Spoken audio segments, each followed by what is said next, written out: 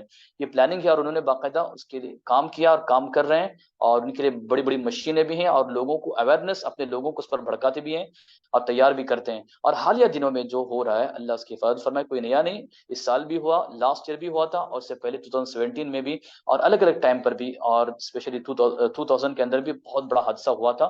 تو یہ دن بدن مسلمانوں پر ظلم اور ستم ڈھانے کے لیے، اور مسلمانوں کی ان کے گھر اور ان کی زمین سے بے دخل کرنے، اور یہاں پر کمپلیٹ اسرائیلی حکومت قائم کرنے کے لیے ان کے ظلم و ستم بڑھتے جاتے ہیں.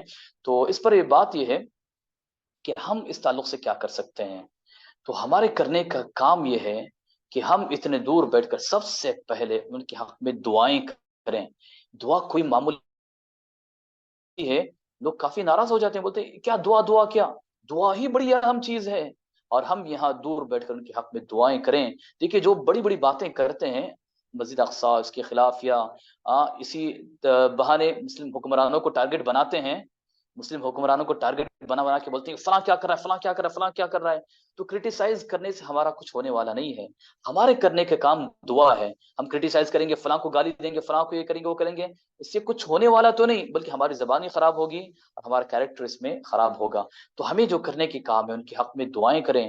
کبھی جو کرٹیسائز کرنے والے، بڑی بڑی باتیں کرنے والے، کبھی ان سے پوچھیں کیا انہوں نے کبھی اکیلے میں مسجد اقصی کے لیے مسلمانوں کے لیے دعائیں کی ہیں. تو ایسا نہیں ہوتا. سب سے پہلے آپ دعائیں کریں، اپنی نمازوں میں یاد رکھیں، ان کے حق میں خصوصی دعائیں کریں. آپ سے جو کچھ ہو سکتا ہے مسلمانوں کے حق میں، خاص کر دور رہ کر ہم سے جو وہ دعاؤں کے علاوہ کوئی اور چیز نہیں. اللہ نے اگر ہمیں مقام و مرتبہ دیا، جو پوسٹ دیا، تو ہم سے جو کچھ چیزیں ہو سکتی ہیں ہمیں اسے کر کر ان کی مدد کرنی چاہیے اور ہیلپ کرنی چاہیے. اور اس طرح ہمیں سب سے پہلے اب اس زمانے میں، اب خصوصاً ہم ہندوستان میں اتنے دور بیٹھ کر ان کے حق میں دعائیں کر سکتے ہیں، تو خصوصاً ان کے حق میں دعائیں کریں. اپنی اولاد کو، اپنے بچوں کو مسجد اقصی کی تعلیم دیں، بتائیں، رشتہ داروں کو مسجد اقصی تعلق سے ایجوکیٹ کریں، اس کے مقام و مرتبے کو بتائیں، اس کی اہمیت کو بتائیں. یہ تمام چیزیں اپنی جگہ بڑی اہم اور امپورٹنٹ ہوتی ہے. یاد رکھیں کیا کہ مسجد اقصی ہمیں کب حاصل ہوگی، اللہ تعالیٰ کب ہمیں مسجد اقصی لوٹائے گا. تو یاد رکھیے مسجد اقصی اگر حاصل کرنا ہے تو جہاں دوسری چیزیں ہیں، ساتھ میں بڑی امپورٹنٹ چیز یہ کہ ہمارے عقیدے کو سب سے پہلے ہمیں درست کرنا ہوگا. ہمیں سب سے پہلے ہمارے کاموں کو درست کرنا ہوگا. جب یہ سب چیزیں ہوں گی تب انشاءاللہ اللہ تعالیٰ ہمارے لیے آسانی کرے گا، اور مسجد اقصی کو اللہ تعالیٰ ہمارے لیے واپس لوٹائے گا. اور بھی بہت سارے کام ہیں، لیکن سب سے پہلے ہمارے عقیدے کو توحید ہمارے اندر ہونی چاہیے، شرک ہم سے دور ہونا چاہیے، سنت کی محبت ہمارے اندر ہونی چاہیے، سنت پر عمل ہونا چاہیے، اور اللہ کے شریعت پر عمل کرنا چاہیے. اس کے بعد دوسرے اسباب ہیں، ان سب کو اختیار کر کے جب ہم کوشش کریں گے تو انشاءاللہ اللہ تعالیٰ مسجد اقصی کو واپس ہمارے لیے لوٹا دے گا. اللہ سے دعا ہے کہ اللہ تعالیٰ مسجد اقصی کو ظالموں کے ظلم سے آزاد کر دے. اللہ تعالیٰ مسجد اقصی پر اپنی رحمتیں برسائیں. اللہ تعالیٰ ہمیں بھی اس کی برکتوں کو حاصل کرنے والا بنائیں. اللہ تعالیٰ مسجد اقصی پر جو ظلم اور ستم، اس کے خلاف سازشیں ہو رہے، اللہ تعالیٰ تمام چیزوں کو دور کر دیں. اللہ تعالیٰ ہم تمام کو مسجد اقصی میں زندگی میں ایک مرتبہ نماز ادا کرنے کا اللہ تعالیٰ ہمیں موقع دے. اللہ تعالیٰ مسجد کو آزاد، اس کی شان و شوکت کو ویسے لوٹائے جیسے صحابہ کرام کے زمانے میں اس کی شان و شوکت تھی.